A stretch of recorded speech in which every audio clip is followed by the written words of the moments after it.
Hey everyone, welcome back to the Wealth Preservation Podcast. We are super excited to have Gabrielle Bosché back with us today. Gabrielle, how's it going out there in Dallas? It's awesome. I'm excited to jump back in with you guys. Perfect. And Josh, where are you reporting out of today?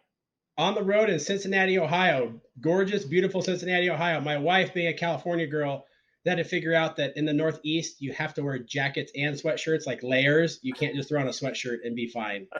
So we made an emergency run to Costco yesterday to purchase a puffy jacket so my wife could be warm. But yes. We're in the Northeast in the wintertime, so it's chilly, but it's beautiful.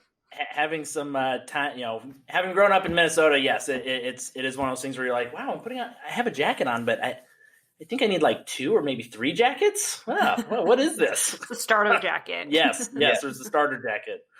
Awesome. Well, hey, so today we're going to be going into really Gabrielle's The Purpose Company, The Purpose Factor, her book. Do you want to hold up your book real quick for all those who are watching on YouTube? And go really buy 20 copies. Yes, go buy 20 copies. And really right. what she does with millennials and her consulting and really what her book is about. So real quick, do you want to give us maybe a 2-minute recap of how, in our previous episode, we talked about how you became the millennial expert. Do you want to do maybe a 90-second recap of how you got that title? Sure. Yeah. So I became really the millennial expert who is a millennial during a time where so many organizations, leaders, and companies were looking at the next generation and thinking, who are they and what's wrong with them? And my research really started really early on. I wrote my first book about millennials when I was 17. I've written 5 since, looking at who's the next generation, how do you engage with them? So I've studied everything from millennials in entrepreneurship, millennials in management, millennials in leadership. And so now we get to work with major brands, companies, and organizations around the world to help them better optimize their multi-generational team and better lead others, no matter their generation. Perfect. And so, you're dealing with, getting people to understand millennials a little bit better. Could you kind of give us maybe like the first, before we dive into your company and the book, can you give us maybe the one thing that, if anyone's listening who's a hiring manager or anything like that, what are people missing about millennials in general? Yeah, I think that the biggest thing is mismanaged expectations. And expectations, I think, are the biggest challenge that we as humans have. Is we assume that other people see the world the way that we do, have the same expectations, like the same things that we like. And especially in a corporate sense, we assume, well, of course they want to get paid what we got paid, or of course they want the same kind of benefit structure, or of course they want to have the same type of desk. And it's frankly just one of the biggest crimes I think it's happening inside of organizations, is that we project our own expectations on other generations. And it's not just older generations doing it to younger generations. Younger generations do it to older generations too, assuming older generations want to sit in maybe a bullpen type environment. Like, yeah, of course. Why do you want a wall? Walls are terrible. And maybe if you're an older generation, you're like, no, walls are great, actually. So it's one of the kind of key elements of respect is understanding that it's a two-way street, and understanding that just because someone is different doesn't mean that they're wrong. And so corporate leaders, whether a leader, manager, CEO, or even a parent, you have to understand the role of expectations. And so having unset expectations when you're hiring someone is a huge, huge challenge, because they're coming in expecting how quickly they're going to get a raise, promotion, they're going to get access to clients, and they're coming in with silent expectations. And if you as a leader don't communicate those and understand what those are, you're going to lose your next generation talent.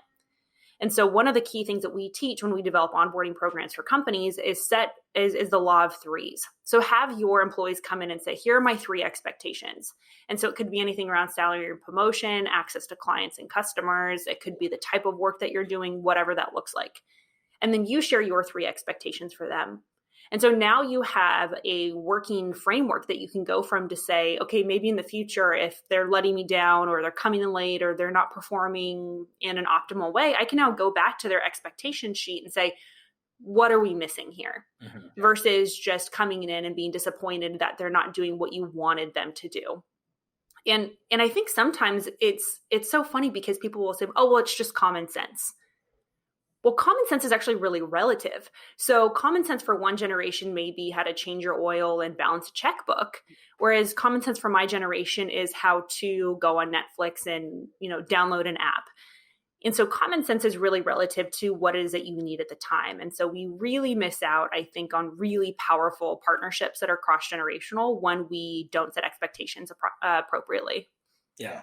I think that's so powerful. And that's a really great point, because I think that's just really like leadership 101 also. I mean, maybe not even just for millennials, but across the board, when you're trying to lead a team or a group of people and setting that goal and knowing what we're trying to accomplish. I just think that's just basic leadership. And I think for the millennial generation, they even want that a little bit more, to know where they're going and to know why they're going that way. And it's kind of an interesting time to, because before millennials were just like oh man, we're hiring a bunch of millennials right now, right? But now we're seeing a shift towards like, no, the millennials have been in the workforce for a while. The millennials are actually taking over a lot of the leadership positions. So we can't really just like shrug our shoulders and be like, it's millennials. What are you going to do, right? Like now it's time to work together. Yeah. And a lot of millennials either don't call themselves millennials because they don't know that they're millennials, or they're not dumb. They read the press. It's not exactly popular to raise your hand and say, I, a millennial, will take on this leadership position.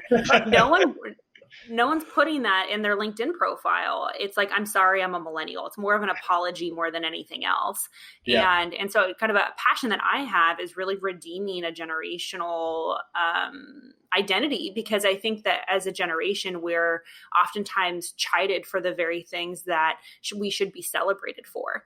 And so we're a generation that's extremely collaborative, extremely creative, extremely excited about taking on leadership positions and testing things out. We really have a lab mentality, which is really incredible. But we're oftentimes criticized for those very things that actually really set us apart. And so great leaders recognize the uniqueness of the individual and the uniqueness certainly of a generation, and learn how to work around that. How do you benefit from the strengths and protect against the weaknesses, rather than expect a generation to fall in line and start to act like everybody else? Yeah. Which I'm sure you've, because obviously you're the millennial expert, right? So you know all about this. But, this is, I think the first generation where they've really split in two and said, hey, there's a big difference between like the first half of the millennials and the last half of the millennials, just because of the way the tech curve kind of spiked there, and the innovation curve kind of spiked. And so I think that's also something where there's almost like I know older millennials who are just like, oh, I'm not really a millennial because that, this is what a millennial is. And I'm like, well, no, there's just, a generation is just a chunk of time, right? Like it's, you don't get to like declare that you're a boomer just because you act like a boomer. Yeah. Well, it's true. I mean, so there's millennial group A and there's millennial group B.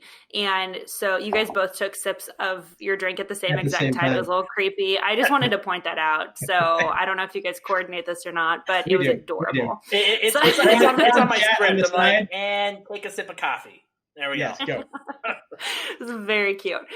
So there are these two parts of our generation, millennial group A and millennial group B, and understanding where you fall is actually really important, and understanding that as if you're a leader and recruiting the next generation, not to treat us all the same, because you could be hiring someone who's 37 and you're like, oh, you're a millennial. Okay. I know how to work with you. Like flip through, like, okay, great. TikTok. You're like, no, like you missed it. Right. Or assuming that a lot of times people assume millennials like a phase of your life. People are like, oh, when I was a millennial, I'm like, I don't think you understand the meaning of that word, actually. And it's true. I mean, there's a phase of life that a lot of people have. When you're younger, you tend to move around jobs more. You may not be married or quote unquote settled down. That's certainly the case. But on average, millennials are taking 7 years longer to get married, buy a house, and start investing. And so if you're in any industry that is trying to employ or get millennials to purchase from you, you need to understand that this is a really unique generation, that you can't take the same old approach. And as millennials are approaching 40, we have a very different perspective on parenting, purchasing homes, and just kind of operating our lives, that you can't assume that they're going to fall in line and start acting like older generations. The data just really, it doesn't support it. Mm-hmm. Well, so as everybody can tell, Gabrielle is super passionate about the millennial stuff. And if you want all of that information, go watch the first episode because it was all in there. But we want to dive into Gabrielle's The Purpose Company and her book. because that's what we're really. I know we should probably do a whole nother like 3 episodes on the millennials and pull all the information out of Gabrielle's brain. There's a lot of it in there, which is awesome. But we're going to talk about your book, the Purpose Factor, and then we'll go into your company. So tell us about the book. Sure. So I wrote the book, The Purpose Factor. Here we go. With my husband, Brian. Yeah, check it out. purposefactorbook.com. purposefactorbook.com. So Brian and Brian is my husband, which I always have to clarify because sometimes people on LinkedIn, when we do videos together, they're like, you and your brother are hilarious. I'm like, ooh, that's creepy. Don't look at my social media or you're going to be really creeped out. Yeah, I know. I'm like, too many questions. So it's actually really, really interesting. So Brian and I kind of came together and we started running the Millennial Solution together a couple years ago. And he was always really passionate about purpose and helping people find their purpose. And it was something that we loved to do. We'd have people over to our house and we'd kind of help them get clarity about what they're supposed to do next. And there was this one instance where we were training one of our Fortune 100 clients, and it was 2 days of training. It was a really, really long day. And I just remember saying, hey, Brian, I was doing all the training and he was kind of sitting in the back working. And I said, hey, like, I need a snack. Like, I'm not one of those people who's like, did I eat today? No, I know exactly what I ate. And it was 2 hours ago and I need more. So mama needed a snack. So I was like, hey, I'm going to go get something to eat. Can you just cover me for like 30 minutes? And he said, sure. So I left, got my snack, came back, and everyone in this room is crying. I'm like, what did you do? You broke my clients. Like, what happened? Drill Sergeant Brian. Yeah. And he was talking about purpose. And it was this really profound moment because, to be perfectly honest, I didn't think that purpose was relevant inside of corporations. I'm a data girl. I'm looking at, okay, what's the ROI? I don't want anyone to hire me. I'll actually tell people, don't hire me if I can't save you money. I'm all about how can I make sure that there's something that's actually going to lead to you making money or saving money or both. And so Brian comes in and he's talking to people about their purpose and people are crying. It was this really profound moment where one of the guys there we were helping him identify kind of why he got into HR. And we share the story in our book, Keep Them Longer, where he was coming home from class when he was in college. He opened up the door to his dorm room and his roommate was in there with a gun pushed to the back of his throat, about to commit suicide. And so he runs over, gets the gun out of his friend's mouth, helps his friend kind of get back on his feet, helps his friend find a job. And at the time, he was just this like low guy on the totem pole. He was a bagger at this grocery chain that he's now a top guy at. And he said in that moment, he said, I never realized that that's why I wanted to get into HR, was because I knew that work mattered. And if I could help people find meaning in life by the work that they do, I knew I could make a difference. So we're all ugly crying at this point. I mean, it was just a mess. But that, I think, was that moment that really hit me like, we need to start talking about purpose at work. And it isn't just a millennial thing. Certainly, I think there's an expectation for the next generation coming in who doesn't just want to make a living, they want to make a difference. But whether you're 22 or 82, you want to know, number one, that you matter, and number two, that the work that you do matters. And so that's really where the journey of the Purpose Factor came in. So we started to incorporate purpose into working with the military and working with our Fortune 500 clients and working with the government. And as we started to study the impact of finding purpose, we actually started to find the ROI. And so we have case study after case study of gym franchises that actually had their revenue go up by 59% and multi-level marketing teams that had measured it and their revenue had gone up by 49%. And so we started to recognize that, you know what, there is actually an ROI of purpose. And so that's really where we started writing the Purpose Factor for leaders, for individuals, for really anyone in transition who's looking to really understand who they are and how what they do matters. Yeah. So can we take a second to unpack those 2 points that you talked about, Gabrielle? Who they are and what they do matters. Kind of how did you come up with those? But obviously those are kind of good terms. But what do those mean and for your book and what you're doing? Yeah, everyone wants to know that they're significant. I've never met anybody who's like, you know what, my ideal job is to get stuck in traffic, get yelled at my boss, know that what I do really is insignificant. At the end of a hard work day, have someone dump over all of my work and then completely delete it like it didn't matter. that's actually someone's worst day. Really. I mean, if you ask most people why they feel like they hate their job, it's because they're not recognized.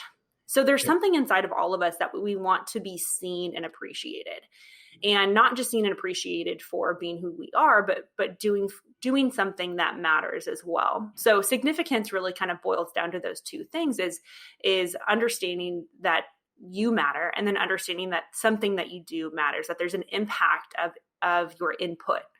And that's kind of where that journey really started, of us really studying, because this book took about 7 years for us to study, about 15,000 hours of us to test. And we were really pretty hesitant actually to put it out, because we had a manuscript. Our agent was pitching it.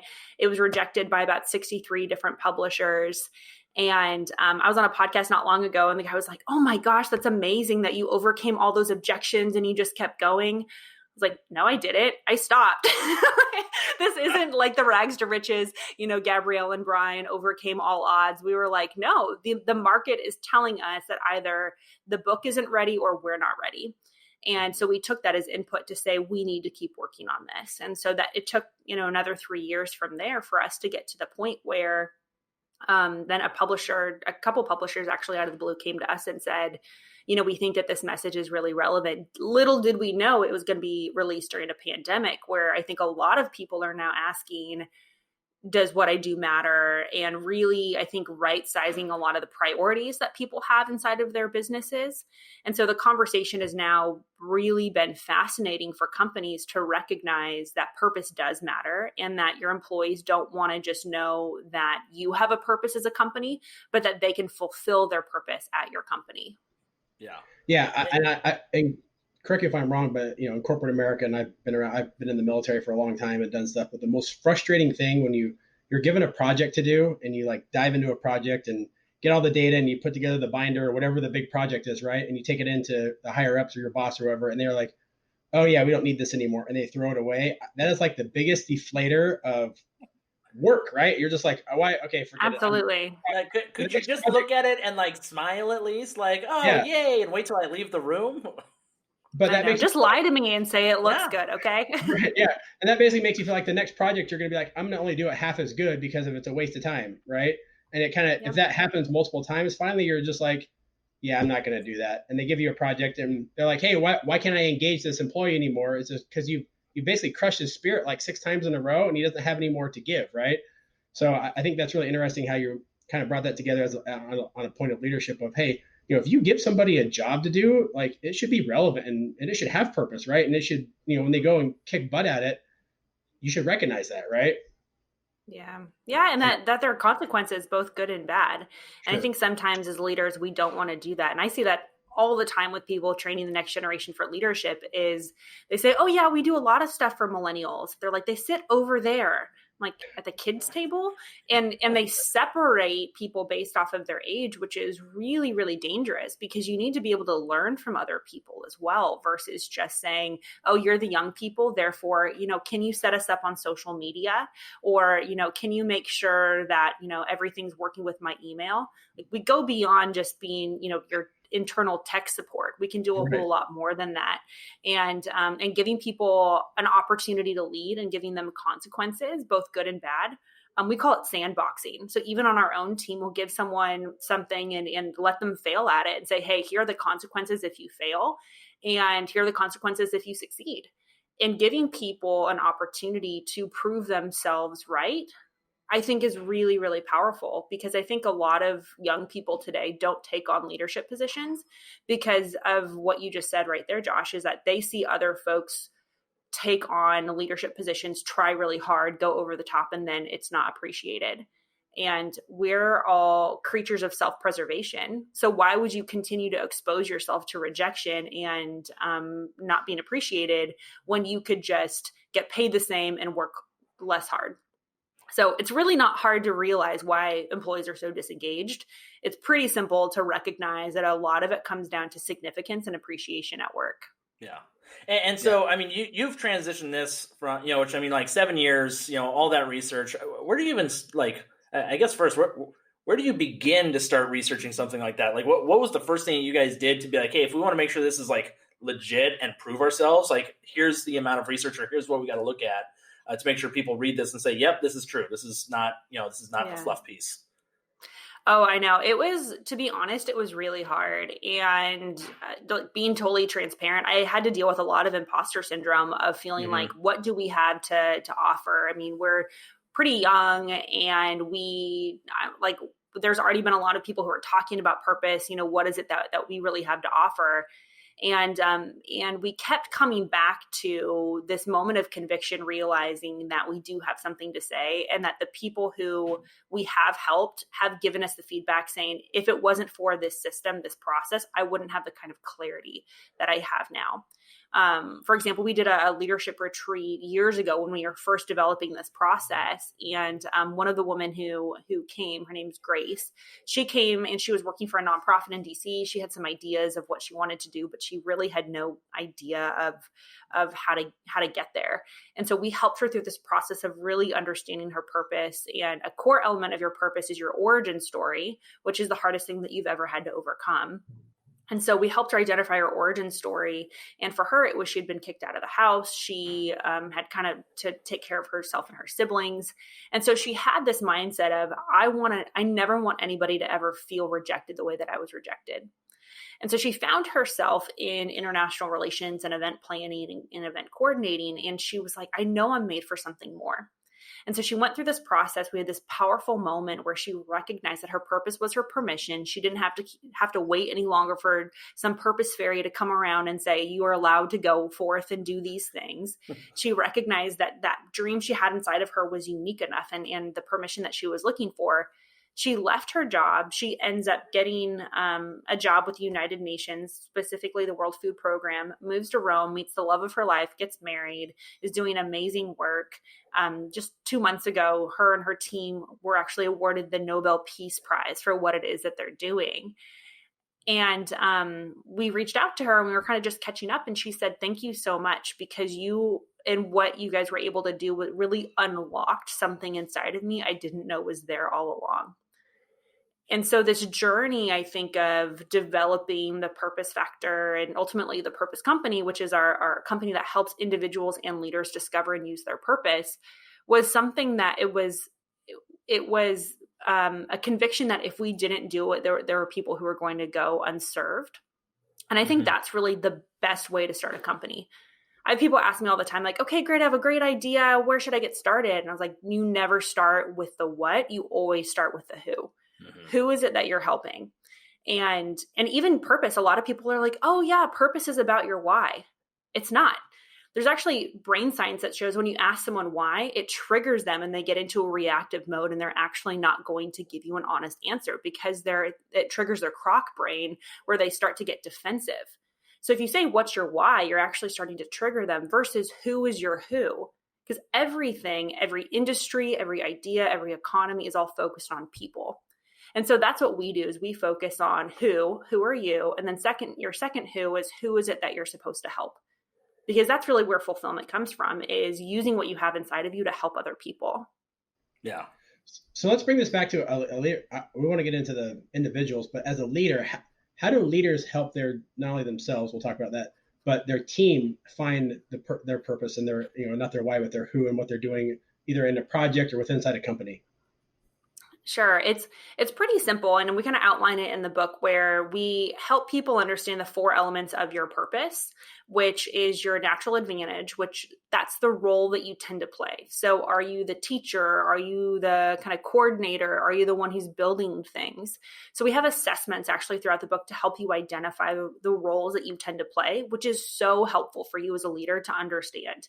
So for example, if you lead a sales team and they're all doing the same job, but they all have different natural advantages, you can recognize that one of them who's a recruiter, so it's kind of a natural salesperson, they're going to sell very differently than someone who's a teacher, who's going to be teaching the customer or client, coming alongside them, making sure that they understand.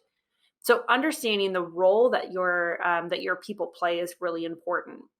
The second element of your purpose is your pull passion. So that pull passion is the problem in the world that you want to solve. So some people like solving really big problems. Some people like solving really small problems. understanding that who it is on your team, the types of problems they like to solve.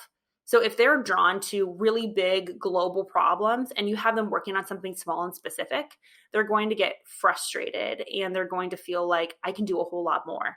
And the opposite is true. If you've got someone who really likes small specific problems and getting their hands kind of dirty on something right here, and you have them working on a really big complicated problem, they're probably going to feel overwhelmed and feel like they can't really make a big difference. The third element of your purpose factor is acquired skills. So the abilities that you've developed through education or experience. So what are you uniquely good at? What have you developed? What can you build expertise around? Because everything in the market is about expertise. A lot of times people are like, well, I don't really want to call myself an expert. I don't call myself a millennial expert for me. It really doesn't matter. I call myself an expert so that people trust the data and the strategies that we've developed over the last decade. So it's like if you're going into a doctor and you're like, oh, hey, doc, like, or do you feel like you're the expert here? And he's like, no, I'm pretty proficient. I'm pretty good. I'm going to that guy. I wouldn't call myself an expert. yeah, he's on Groupon or something. And of course not, because you're like, I need an expert who's going to be confident that he can do what it is that I need to do. So expertise is really the name of the game of developing a platform for you to be able to use your purpose. And the fourth element of your purpose factor is what we call your origin story, which is the kind of moment that most shaped your perspective. And as leaders, a lot of times we don't want to get into that part of it. We don't want to hear the story like I just told you about Pete, who found his roommate about to commit suicide. We're like, HR, I don't want to get sued, any of that stuff. Mm-hmm. And we teach really appropriate ways to be able to discover people's origin stories and use them at work, because when you start to unlock that, when you start to tie the hardest thing anybody's ever overcome with what they get to do every day, you don't have engagement issues, you don't have retention issues, you don't have communication issues, because we start to see other people on our team for who they are and what they've overcome. And it gives them context to what it is that they get to do every day. And that, I think, is really powerful. Yeah. And yeah. Okay. So, go ahead, Josh. No, I was going to say, it's really neat. I'm going to quote a book, and please don't be offended by it, but it's called Getting Naked by Patrick Lencioni. When he talks about that, the exact same part about, you've got to be open and honest and basically get, basically emotionally naked, and especially in a team setting, because that's when people really start to trust you, when you're like, hey, here's who I am and here's what it's about. And that's here, you get me. This is what you get when you get me. And that builds that, for lack of a better term, intimacy to build a better relationship, and then to move forward and get more stuff done. Because people now trust you, right? Because they're like, hey, this guy's not hiding anything, or he doesn't have ulterior motives, or this person's not doing X, Y, Z. You're just basically who you are, and they can help you understand that. Yeah. And that's such a generational thing too, because millennials have an expectation that their leaders are going to say, I don't know. But older generations were raised with a mindset of, don't let them see you cry, pretend like you have it all together, never ask for help, never say you don't know. Fake it until you make it, baby. Yeah, that's right. But millennials actually see that as weakness, whereas older generations see that as a strength. And so it's really fascinating kind of just seeing this overall shift beyond just generations. I think just as a society where we now value vulnerability. And so being able to do that in a way that is productive at work and not distracting at work is not just an art, but a skill and a science. And so understanding how to do that and having a system for it is something that we're really passionate about helping our clients with. Yeah. And there was a ton in there that we could probably unpack. One term that I'm definitely using in the future is the purpose fairy. Whenever someone's like, oh, I don't know what I'm doing with my life. What are you waiting for? The purpose fairy? My kids are going to get sick of that one. But let's give us those 4 factors again real quick, just so we can. Sure. Yep. So natural advantage, pull, passion, acquired skills, and origin story. Perfect. Awesome. Jinx. Ready? On 3, Mark. Ready? 1, 2. 1, 2. Yeah. And okay, just so you know, like, we have not, he's been on the road for a long time. It's not even like we've been hanging out a bunch. I mean, this is just, I don't know. So I want to dive a little bit into what people can expect from the Purpose Company, right? So you guys do this as, it's not just a book. I mean, you guys, and I've gone through your first video, it's fun. what do you guys do as the Purpose Company, and what can people expect if they go there today, watch the video, and want to sign up or just explore you guys a little bit more? Yeah. So what we really do at the Purpose Company is really help folks who feel like they're stuck, like they know that they have something greater inside of them, and they know that that they're not living up to 100% of their full potential right now. We really help them get extreme clarity about who they are and who they're supposed to help, and then come up with a plan and a strategy of actually how to execute on that. So it's been really interesting. So we launched the Purpose Company really because we recognized that it couldn't just be a book helping teams or individuals discover purpose. Books are transformational, books are powerful, but systems is really what causes something to stick. And so that's really what the Purpose Company is. So our primary product is called Purpose Mastery, that actually helps people through the process of purpose discovery and purpose application. So that way you can really find fulfillment in what it is that you're doing. So some folks go through the program and they determine, you know what, I want to start a business, write a book, become a professional speaker, do something that's coaching or others oriented. And that's amazing. So we help them first and foremost determine whether or not their goals are aligned with their purpose. Because sometimes we actually steal goals from other people because they sound good. Like, oh yeah, I should definitely start a blog, or yeah, I should definitely start a podcast, or I should definitely do YouTube. And then you start to ask folks why. And they're like, well, my cousin did it and he's doing really well. Like, okay, well, but what about you? How does that align with who you are, what you have to offer, and ultimately what your purpose is? So we help people really determine first and foremost, are their goals aligned with their purpose, or are they just things that they've borrowed from other people? And then what we also do is for a lot of folks is they're on the right track. They just want to find more fulfillment in what they're doing. And so really help them get clarity about the impact that they're making right now.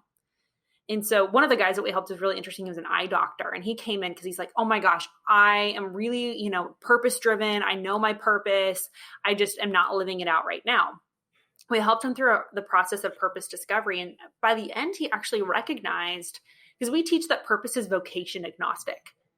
So you don't need to change your job to have a more purposeful direction. A lot of people think, well, when I retire, that's really when I'll get into my purpose. Or if I work for a nonprofit, or if I volunteer more, or maybe on the weekends, I'm more in my purpose. But that's really not the case. That doesn't make sense whatsoever, that you're only using your purpose when you're a good dad or when you're volunteering. You can use your purpose whether you're helping a client, a customer, or serving someone coffee. So that's really what we help people do. But this doctor was interesting. At the end, he had started with a mindset of, I feel like my purpose is for when I retire. I'm going to be miserable until I retire. By the end, he recognized every single person who comes into his office is the person he can help with this purpose.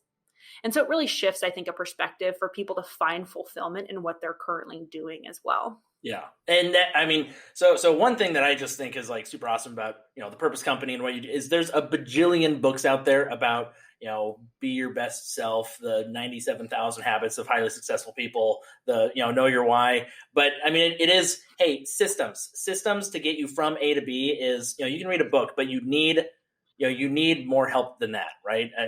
And we all need to admit we need help too. Real quick, to give people a teaser, because I really loved the analogy that you guys had of the princess versus the dragon slayer, and how a lot of people are viewing themselves as a princess. Can you go into that a little bit, just so people have like I want to spark that interest for people to go watch that video, because again, that one's free, and I think a lot of people need to check that stuff out. Sure. Yeah.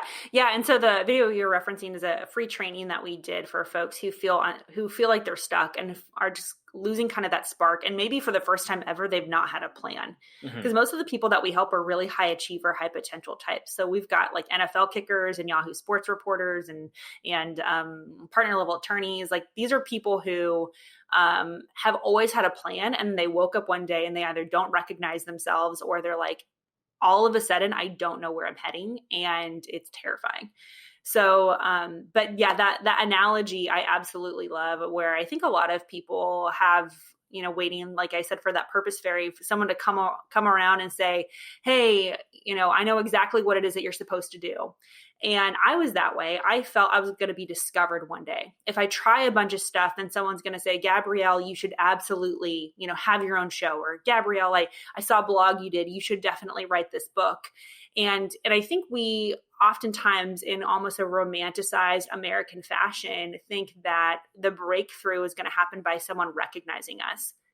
And it's interesting because I think on one side we think, oh, well, that means that I'm not being pushy. I don't want to be the pushy one. I don't want to be the one who's self-promoting. But the truth is, it's actually completely grounded in ego. We're actually more obsessed with protecting our ego than we are with actually helping people. Mm-hmm. And so a lot of us are sitting in these high towers waiting for someone to come in and tell us what to do with our lives, when in reality, they're not supposed to. It's not our partner's job. It's not our boss's job. It's not our parents' job to tell you what to do with your life. It's your life. And so that, I think that mindset shift is one that was really foundational for me, is when I realized I had a choice. That was my big breakout moment, was I had a choice. And it was this kind of mantra that kept coming up over and over again for me in my life, that it was like, I have a choice of who I'm going to be with. I have a choice of the job that I want to have. I have a choice of where I want to live. Because a lot of times we kind of find ourselves in these situations where I think days turn into decades because we feel like life is happening to us, rather than recognizing that life can happen because of us. And so the choice of how we spend our time, of what we put in our bodies, of who we help, of what we do, is something that, especially during this season where the norm has been upset, is the perfect season to, I think, right-size your priorities and really recognize, you know what, I do have a choice. And if this isn't the life that I've always dreamed of, I can do something with it, and I can do something because of it. And having a system to be able to follow that through, rather than just quitting your job tomorrow and say, I'm moving to Tahiti, that's it, this was my dream. That's not the answer either.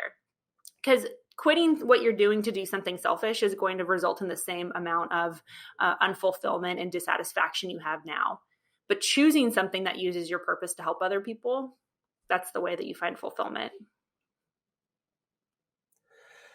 Oh, so again, I know you have a system and a plan, and how does that differ from like what you're doing for basically like maybe a company leader, like a CEO or something like that, and what you're doing for an individual? And how do you help a CEO like basically inspire his team to find their purpose, versus is it still the same process for the CEO finding his own purpose versus helping his team find theirs? Yeah, it's pretty similar. So the application of purpose is really 3 steps for us. It's people, problem, and solution.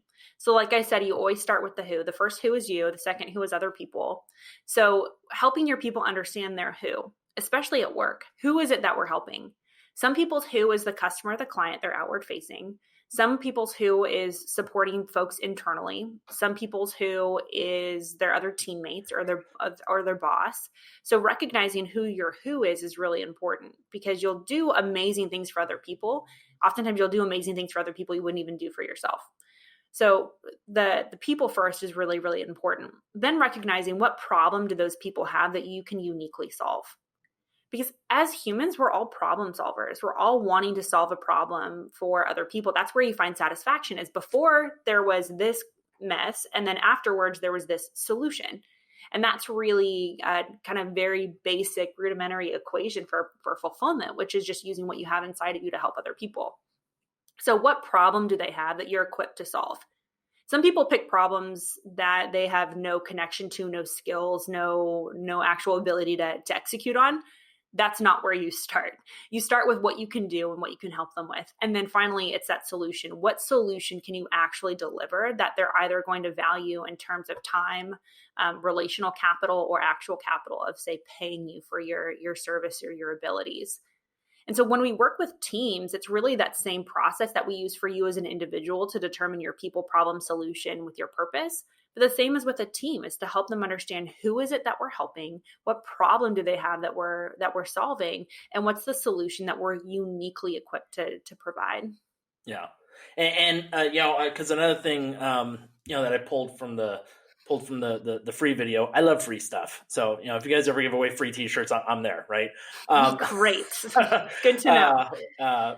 But expectations, you've gone into that, and just, you mentioned, hey, sometimes weeks turn into decades, right? And in your video, you talk about the 7-to-1 principle. Do you want to give our listeners a quick snapshot of what that 7-to-1 principle is, and just kind of what you can expect when you're, finding your purpose and reshaping your life is not in an instant gratification society, we've got to pump the brakes, right?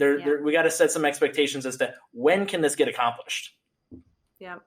Yeah, the 7-1 principle is one that we had come up with really kind of out of our own personal reflection. So Brian, my husband, came back from a funeral of his grandmother, and he came back, and as one kind of typically does when someone close to you passes away, he had kind of this moment of, oh my goodness, life is so short and it goes by so quickly.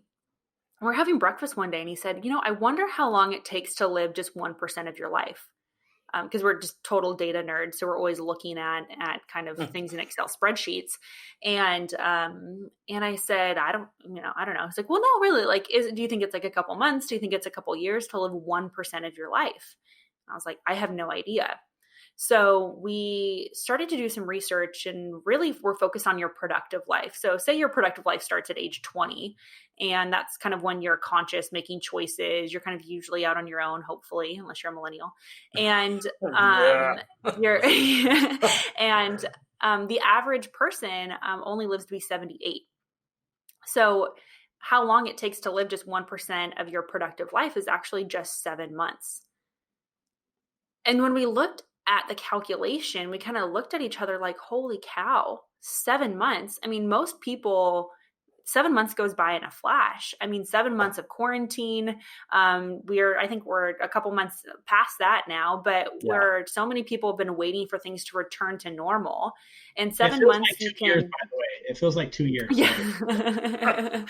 I think it probably does for a lot of people. And I think that how quickly you can live just 1% of your productive life waiting for something to happen. Mm-hmm. And I think when you start to put a time frame on the transformation that you could have in 7 months, you could, if you're single, you could meet the love of your life. You could, have incredible money saved. You could start a new business. You could lose 50 pounds. I mean, in 7 months, your life could be totally different.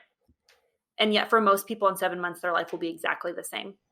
Yeah. So I think starting for Mark, you can't lose 50 pounds in 7 months. Not Mark. I could amputate both my legs. Boom. I didn't say how. If you have a plan to get 50 pounds in 7 months, you should write that book. That's going to sell like hotcakes. Uh-huh. No pun intended. Sorry. Uh-huh. That's really interesting. Go ahead. Sorry, Gabrielle. Oh no, I was just gonna wrap up. So, but I think that really was very sobering for us, and it's been interesting for some folks. If you're young, I think the word potential means something different based off of where you're at in your life. When you're young and someone says you have potential, it's encouraging because you're like, there's so much opportunity for me. If you're older and someone says that you had potential, it's something that's incredibly depressing because you feel like you lost an opportunity or squandered what you've been given. And I think that potential is everywhere. I think oxygen equals purpose. If you still have oxygen in your lungs, there's a reason that you're around. Mm-hmm. And it's not just to, retire and, watch television. I think that what you have, what you've learned, what you've overcome can help other people. And so no matter where you're at or what you're doing, you have the opportunity and a platform to be able to help people with your purpose. Just most people don't have the time or frankly, the system to discover their purpose and actually start using it to help people. Yeah, that's awesome. So real quick, just if you kind of switch it up a little bit, how much fun do you and Brian have doing this? I mean, it must be fun going around and helping people really find their purpose and seeing that like light bulb go on and seeing them like really actually change their life. That must inspire you on both of you on lots of levels. Yeah, it's pretty addicting, to be honest. It's pretty awesome. And being able to do it with your spouse, I think, is a whole other element. And a lot of people come up to us and say, oh my gosh, I would love to do this with my spouse. And I'm like, I don't think you mean that. I think that it sounds really good, but it's just like a new layer. I mean, even last night we were going over to our cousin's house for dinner. And so we're pretty good about communicating back to expectations. We got in the car and Brian's like, okay, babe, like, do you want to talk about work? We've got a 30-minute drive. Do you want to wrap up for the day, or do you want to talk about something else? I said, let's talk about something else. I don't feel like I need to talk about work right now. 5 minutes later, we're talking about students in our course and the transformation that they had. And I'm like, oh my gosh, and she's launching this nonprofit. And like, oh my gosh, so-and-so made $50K last month. And then like 10 minutes later, we're like, was that work? I don't know if that counts as work or not. We're like, no. If we're talking about other people and what they're doing, it doesn't count as work. So it's, that part I think is a little kind of funny, but absolutely. I mean, I've known from a really young age that I wanted to help people find identity and do something with it. And having a system to be able to do that. I think that's kind of the power of partnership, is finding someone, whether it's your life partner that you're married to or a business partner who kind of completes the other half of you, but being able to recognize someone else in their brilliance and recognize that they have a unique perspective and they kind of complete the other half or other third or whatever of what you need. That part's really, really fun too. Yeah. So real quick, hold up the book again and let everyone know, like, where can people go to find this book, and where can they go to find the Purpose Company? Yeah, I'm so glad I did my nails, guys. Like, look how good they look right now. I was worried. I was like, I did not put that in the email. Make sure you do your nails. Oh my gosh. I know. That's like when you tell your girlfriends, do your nails. You're like, oh yeah, I'm definitely getting engaged. So they can go to purposefactorbook.com. It's available on Barnes & Noble. It's available on Amazon. We're pretty Googleable as well. So checking out the book is cool. It's now on Audible, which is awesome. So quick, funny story about that. So all of the recording studios were closed because #COVID. And so Brian was going to do the audiobook. He has a beautiful voice. He's got this broadcaster's voice that he was trained for. I've done one audiobook and I haven't listened to it. I haven't even listened to my own TED Talk. So I hate like my voicemail. So I already knew that I was not going to be the one doing the audiobook. And Brian, I think, absolutely loves the sound of his own voice. Not saying he's obsessed with it. I think he just appreciates the art. So he recorded it and there was no recording studio. And so we ended up recording it from our master bedroom closet. So I'll have to send you guys a photo of it. He looks like the Unabomber in there. Like he took like all of these blankets and like tried to make it as quiet as possible. And it turned out incredible, but it is pretty darn funny when you realize when you're listening to it, you're probably not thinking, wow, like he's surrounded by like dress shirts and shoes and old towels. And that's how things are made, folks. That's how things are made. Yes. It is. Behind this backdrop, it is a mahogany desk and just beauty behind me. I'm just covering it up, right? I mean, that's totally not our story here. Leather-bound books. Leather-bound books. And that's not, that's Josh's artwork that he hand selected in the background. That's totally not a hotel in the background. Absolutely. It's beautiful. So real quick question. I got to ask this thing, Gabrielle. So at what stage do you guys do the fire coal walk in the purpose process? Yeah, that's a great point. Yeah. Well, it's a virtual experience right now. So maybe we can like hook up with like FedEx or something to like ship out like little mini coal walks for people to experience. So I don't need the liability insurance on that, actually.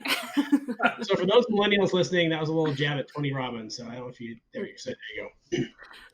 Which doesn't look like a guy you want to make a jab to. I don't know. I feel like he could hold his own in a fight more than me, but He lives on an island in like Fiji or something like that. He's not here. That's fine. Yeah, you're not wrong. Awesome. Well, hey, we can wrap up there and kind of go into the speed round. Really, really want people to check out your stuff because there's a lot of good content in there. There's a lot of I'm excited to read the book. I have to admit, like when I watched the 7, when I had the 7-to-1 principle revealed to me, I did spend probably about 20 minutes thinking about like, what have I done the last 7 months and what am I going to do the next 7 months? Right? I mean, like it just triggers that in you. So I think that's awesome. So going into the speed round real quick. What's the number one excuse you hear from people who, their excuse as to why they're stuck? Yeah. I literally, for some reason, thought you were going to ask, what's the number one excuse you give to people when you don't want to do something? And I was like, that's a great question, actually. I mean, that's question number 2. I'm putting that in the suggestion box of what you should ask people. I need ideas. Your question was the excuse people have when they're stuck. Yeah. Oh, I think that the big one is that they're afraid of failure. And I think that is such a load of crap. I think that people are not afraid of failure. I think people realize that failure is part of the process. And they tell you that when they're saying, I'm afraid of failure. And yet they know that failure is necessary for any sort of growth. I think that they're afraid of what people are going to think of them. And so I think it's more popular to say failure, but in truth is, I think it's their ego. And so they're afraid that people are going to think, oh my gosh, she tried something and who does she think she is? Or, oh my gosh, I can't believe he thinks that someone's going to pay him for that. I think that that's what people are more afraid of. I think it's their ego versus, and the only way that you overcome ego is being obsessed with the people you have to help. That's literally the only way that you're going to overcome it, because you're always going to have those little doubt demons in your head saying you can't. But if you realize that you're not doing it for yourself, you're doing it for other people, that's the only conviction that you need. Yeah. And to kind of throw back to one of our previous guests, he said, if you're not getting negative feedback or judgment from others, your dreams are probably not big enough.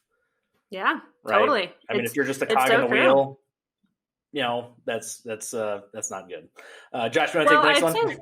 The difference, though, I would say, sorry to interrupt on that, but now you have me thinking. I'm the worst at quick questions because I'm super thoughtful and I'm an author. So I'm actually, but crap. The data suggests. It doesn't matter. No, okay. All right, Josh, go. I'm gonna get on a tangent. Let's do this. It's called the speed round. So we're going. That's what we're going for. I don't follow directions well. I should have warned you that. Millennial. Millennial. Yeah, Josh, 1, 2, 3, sip. Yeah. So what are some other benefits or tertiary benefits you think of about helping people find their purpose? Not just the one big main thing that they help. So what are those other trickle down ones that kind of happen when people find their purpose? It's, great question. I think the biggest thing that's kind of surprising that we notice from folks is that the relationships get better. Because if you're in a position where you feel unfulfilled, you feel bitter, you feel insignificant, and you feel like you're wasting your life, that impacts how you parent. It impacts how you love. It impacts how you lead. And so we get notes from spouses all the time saying, thank you so much for helping my, fill in the blank, find their purpose, because they're recognizing the benefit of when someone feels full, they then have something to give to other people. And so it's like the analogy of if someone's drowning, you don't want to jump in after them. It's how do you take care of yourself first? We call it the oxygen mask principle in the book. Take care of yourself first, so that way you can take care of other people. Man, you got millennial expert. You're helping people become Nobel Peace Prize winners. You're the purpose fairy, and you're now a marriage counselor. So I mean, there you go. I don't know about that yet, but we're still married, so I feel like that's a pretty good success rate. There you go. 5 years. Yeah, boom. There you go. Okay, so going off of business. I mean, when you're having a day where you to use a millennial term, where you just can't even, right? What is your go-to comfort food / beverage? Sure. So, luckily Brian and I have kind of the same taste, and it's pretty much tacos. I think I even mentioned this last time, guys. I'm very velvet taco. Yeah. So that happened. Actually, we had kind of a nasty day. It was just an expectations thing. We were supposed to go to Costa Rica on this leadership retreat with John Maxwell tomorrow, and it got canceled 3 days before we were supposed to leave. And so Brian and I had been bikini bod working out, okay, we're not eating a carb this week. And clearly we didn't take it that seriously, because it was 5 days before we were going. We felt like we should take care of ourselves. And literally they canceled it, and we immediately went to Velvet Taco and got a really good bottle of Cabernet. So we're big wine heads. We love wine a whole lot. So tacos and wine are pretty much my go-to. I'm with you. People say that it's you should have some rich red meat or something with Cabernet. I'm all about the tacos and Cabernet. I'm fully on board with that. It's a great mix. It's a great mix. Maybe that if Brian and I ever do a podcast, that's probably what it's called, tacos and Cabernet. Yes. Awesome. Okay. So last one, speed round question.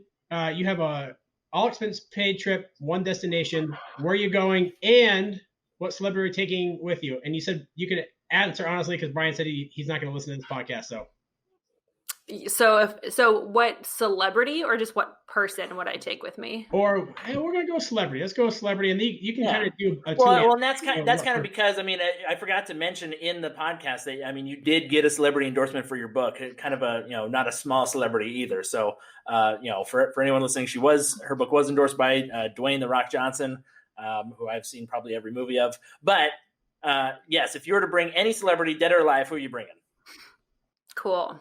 Which is funny. Brian and I actually do this quiz all the time whenever there's a presidential debate of who would you want to go on vacation with. It's one of our vetting processes of who we want to vote for is who do you want to go on vacation with, which I think is hilarious. So where am I going?